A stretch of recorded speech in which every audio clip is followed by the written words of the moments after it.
আল্লাহ রাব্বুল আলামিন আপনাকে আমাকে যে কুরবানির নিয়ম দিয়েছে, নীতি দিয়েছে, এই কুরবানির নিয়ম নীতি হচ্ছে আমাদের পিতা ইব্রাহিম আলাইহিস সালাতু ওয়াস সালামের কুরবানি। বলেন সুবহানাল্লাহ।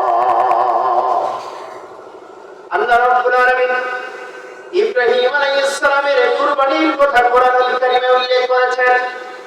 আমাদেরকে ডাক দিয়ে বলে, দুনিয়ার মুসলমানেরা রে, ভালো করে শুনে নাও, ইব্রাহিম এবং ইসমাইল বাবা এবং ছেলে, বাবা এবং ছেলের মধ্যে আমি আল্লাহ রাব্বুল আলামিন কুরবানির মধ্যে এমন একটা ডায়লগ দিয়েছি, এমন একটা কথা কথন দিয়েছি, যেই আমলের মধ্যে সন্তানও রাজি ছিল, পিতাও রাজি ছিল, এবং ছোট্ট মাসুম বাচ্চাটাকে জবাই করার জন্য তার গর্ভধারিণী মাটাও রাজি ছিল। বলেন সুবহানাল্লাহ। মায়ের নাম হাজেরা, পিতার নাম ইব্রাহিম, সন্তানের নাম হচ্ছে ইসমাইল। এই তিনজন ব্যক্তিকে কেন্দ্র করে আল্লাহ রাব্বুল আলামিন কোরআনুল কারীমের মধ্যে 25টা আয়াত নাযিল করেছে। বলেন সুবহানাল্লাহ। এর মধ্যে 10টা আয়াত কুরবানির সংক্রান্ত আল্লাহ পাক দিয়েছেন। ও দুনিয়ার মানুষেরা, প্রত্যেকটা বছর আপনি আমি কুরবানি করে থাকি, পশু কুরবানি করে থাকি, কিন্তু আমাদের জাতির পিতা ইব্রাহিম আলাইহিস সালামের উপরে এই পশু কুরবানি করা আল্লাহর হুকুম ছিল না, সন্তান জবাই করা আল্লাহ পাকের হুকুম হয়েছিল। বলেন ঠিক কিনা? এই কথাটা আল্লাহ কোরআনুল কারীমে বলেছেন, ওয়ালা ইয়া বুনাইয়া ইন্নী আরা ফিল মানামি আন্নী আযবাহুকা ফানজুর মাযা তারা। আল্লাহু আকবার। ইব্রাহিম শিশু সন্তান ইসমাইলকে প্রপোজ করলো, প্রস্তাব দিল, আমার কলিজার টুকরা সন্তান, আন্নী আযবাহুকা ফানজুর মাযা তারা। আমি রাতের মধ্যে স্বপ্নে দেখলাম আল্লাহ পাক আমাকে হুকুম করতেছে তোমাকে কুরবানি করার, জবাই করার। ও সন্তান, তোমার মতামত কি? তুমি একটু জানায়া দাও। সন্তান পিতাকে বলে, ইয়া আবাতি ফাআল মা তুমার সাতাজিদুনি ইনশাআল্লাহু মিনাস সাবিরিন।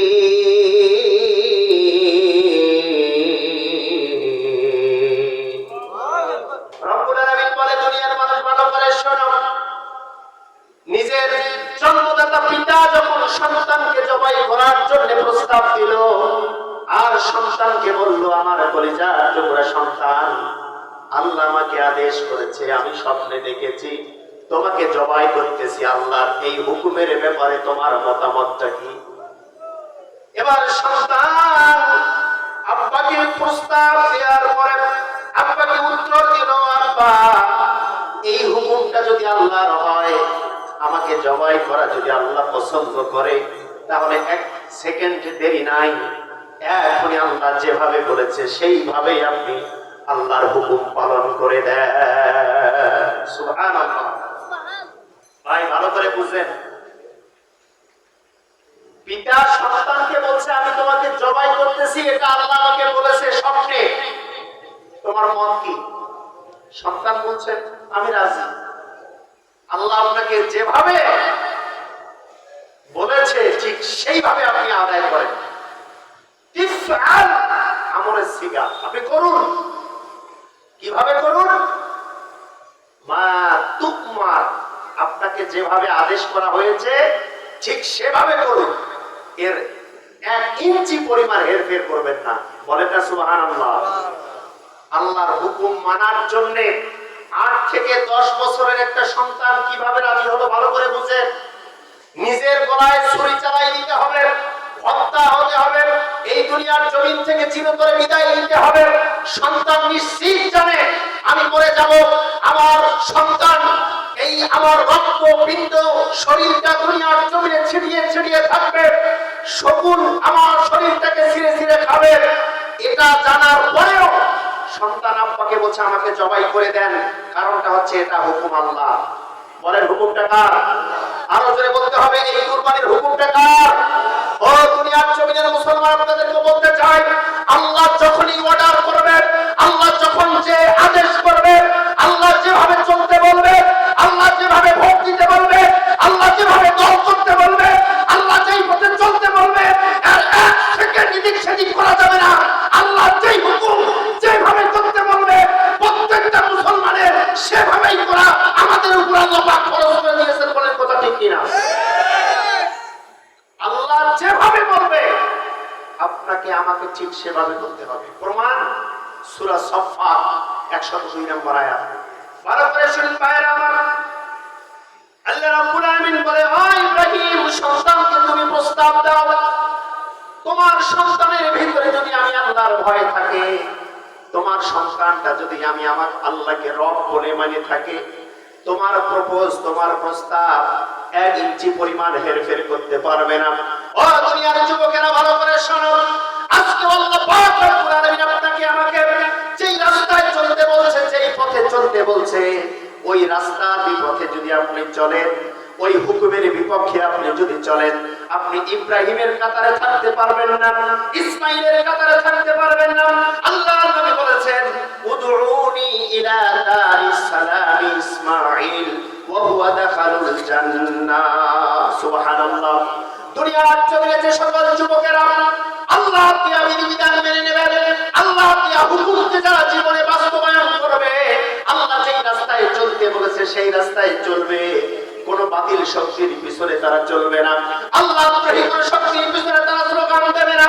যেই রকম স্লোগান দেয় না ইব্রাহিম, যেই রকম স্লোগান দেয় না ইসমাইল, আল্লাহর অর্ডার হওয়ার সাথে সাথে নিজের মাথাটাকে ছুরির পিছনে তারা ছিটিয়ে দিয়েছে, অবরত করে দিয়েছে। আল্লাহ, এটা যদি তোমার হুকুম হয়, আমার আব্বার ছুরির পিছনে আমি ইসমাইলের মাথাটা, গর্দানটা আমি 100 বার জবাই দিতে রাজি আছি। বলেন সুবহানাল্লাহ।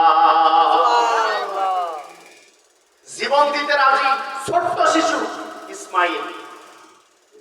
আর এখন যুবকদেরকে যদি বলা হয়, যুবক জীবন দেয়া লাগবে না, তুমি ইসলামের পথে একটা ভোট দাও, ও যুবক বলে না, ইসলামের পথে ভোট দেয়া ওটা দুনিয়ার জমিনে যায় না।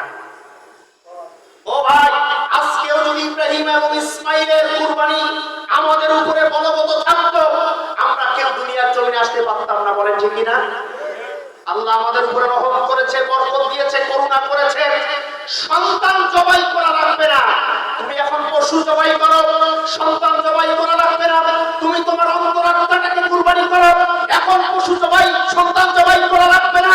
তুমি তোমার অন্তরের ভিতরে যে পশুটা লুকায়িত আছে সেটাকে টেনে বের করে কোরআনের রঙে রাঙিয়ে ইসলামটাকে বিজয় করার চেষ্টা করো। এটাই হবে আমাদের সবচেয়ে বড় কুরবানি। বলেন কথা ঠিক কিনা? বলেন, এখন জীবন দেয়া লাগবে, এখন ইসলামের পথে লাগবে ব্যালট, এখন ইসলামের পথে লাগবে স্লোগান, এখন ইসলামের পথে লাগবে কোরআনের আওয়াজ, এখন ইসলামের পথে লাগবে সমস্ত আল্লাহদ্রোহী শক্তিকে লাথি মেরে আল্লাহর জমিনে আল্লাহর দ্বীনকে প্রতিষ্ঠা করা। এটা বর্তমান জমিনের সবথেকে বড় কুরবানি। বলেন কথা ঠিক কিনা? ও মুসলমান, এই কুরবানি দিতে রাজি আছি? নাই, কেউ রাজি নাই। অথচ কুরবানির সবথেকে বড় প্রধান ফুল এন্ড ফাইনাল শিক্ষা হচ্ছে, আল্লাহ যখন যেটা হুকুম করবে, দ্বিধা দ্বন্দ্ব ছাড়া সবকিছু মতাদর্শ বাদ দিয়ে, দ্বিধা দ্বন্দ্ব সব বাদ দিয়ে আল্লাহর হুকুমটা তৎক্ষণাৎ বাস্তবায়ন করা, এটা হচ্ছে কুরবানির 1 নাম্বার শিক্ষা। বলেন সুবহানাল্লাহ। পারবে? পারবে নিজের সন্তানকে জবাই করতে পারবে? আমরা কেউ পারবো না। আল্লাহ পাক এটা ভালো করেই জানে। ও দুনিয়ার মানুষ, তোমাদের পক্ষে সন্তান জবাই করা সম্ভব নয়, কিন্তু আল্লাহর বিধানের পক্ষে, কোরআনের পক্ষে, ইসলামের পক্ষে তুমি তোমার রায়টা দিতে পারবা, এটাও কি সম্ভব নয়? ও মুসলমান বলেন, এটাও কি সম্ভব নয়? 100 বার সম্ভব। আমরা যদি কুরবানি করতে জানি, তাহলে কুরবানি প্রথম নাম্বার হচ্ছে আমাদের চেষ্টাটাকে কোরআনের পথে লাগাতে হবে। এটা হবে আমাদের বড় কুরবানি। আল্লাহ তুমি কবুল করো। বাইরে আমার চলে আসেন কোরআনের দিকে। এবার সন্তানকে যখন প্রস্তাব দেওয়া হলো, আমার কলিজার টুকরা, ইয়া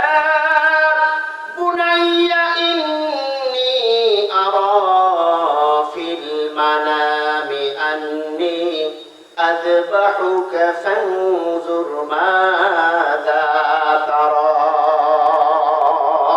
আল্লাহু আকবার।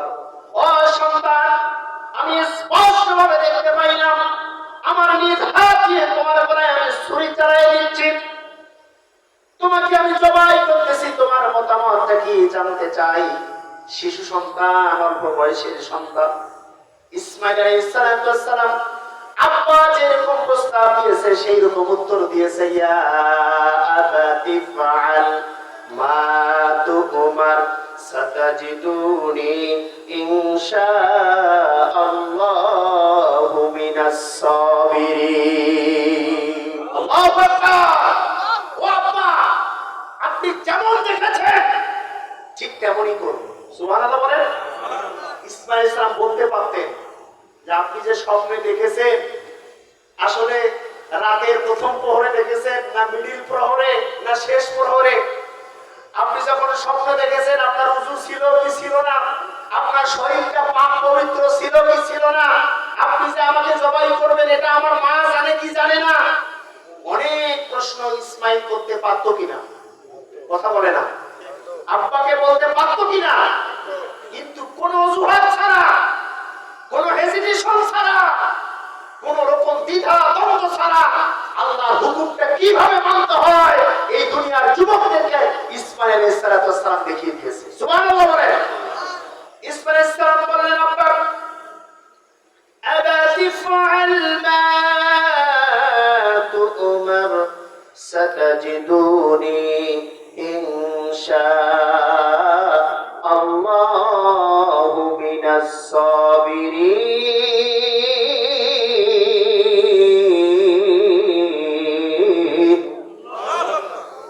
ইসমাঈল আলাইহিস সালাম বললেন, আব্বা আপনি স্বপ্নে যেমন দেখেছেন ঠিক তেমনই করেন, এক চুল পরিমাণ আপনি এদিক সেদিক করেন না, কারণ নবীদের স্বপ্ন কখনো মিথ্যা হয় না।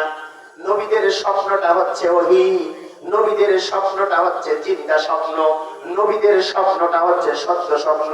আমি জানি আপনাকে আল্লাহ যেটা করতে বলেছে এই ওয়াদা এই হুকুমের বিরুদ্ধে আমি যদি কোনো অভিযোগ করি, আমি যদি কোনো কিউজ দেই, আমি যদি কোনো অজুহাত খুঁজি, কিয়ামতের ময়দানে আল্লাহর আসামির কাঠগড়ায় দাঁড়াতে হবে। আল্লাহু আকবার।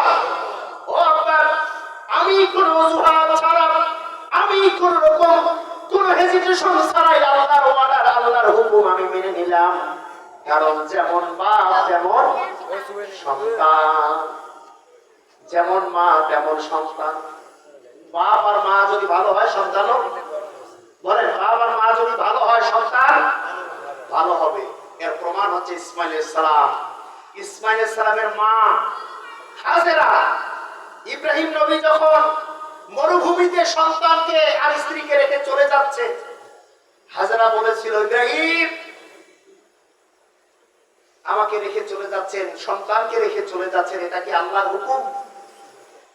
ইব্রাহিম আলাইহিস সালাম কোনো কথা না বলে শুধু আঙ্গুলটা আসমানের দিকে উঠাইছে, তার মানে এটা আল্লাহর হুকুম। বলেন কার হুকুম? আরো জোরে বলেন কার হুকুম? ইব্রাহিম আলাইহিস সালাম হাজেরাকে বলেছে যে এই মরুভূমিতে কিছু পানি কিছু খেজুর রেখে যাচ্ছি, তোমরা এটা খাবা। কতদিন খাবা? আমি কতদিন পর ফিরে আসবো? কোনো কথা নাই। পিছন ফিরে চলে যাচ্ছে। হাজেরা যখন বললেন, ইব্রাহিম বললেন এটা আল্লাহর হুকুম, হাজেরা আলাইহিস সালাতু ওয়াস সালাম বলেছেন ইনশাআল্লাহু মিনাস সাবিরিন। সুবহানাল্লাহ বলেন। ওই মায়ের সন্তান ইসমাঈলকে যখন জবাই করার জন্য বাবা বলছে তোমাকে জবাই করব, ঠিক একই উত্তর ইসমাঈল দিলেন ইনশাআল্লাহু মিনাস সাবিরিন। বলেন না সুবহানাল্লাহ। মা একই উত্তর দিয়েছে, ও ইব্রাহিম চলে যাও, এটা যদি আল্লাহর হুকুম হয়, আমাকে মৃত্যুবরণ করা যদি আল্লাহ খুশি মনে করে আমি মৃত্যুবরণ করতে রাজি, আমার সন্তান মরে ফেলে যেতে রাজি, আমি একা এই মরুভূমিতে থাকতে রাজি, তারপর আল্লাহর হুকুমের বিরুদ্ধে আমি একটা আঙ্গুল নাড়াতে পারবো না। ও দুনিয়ার মায়েরা,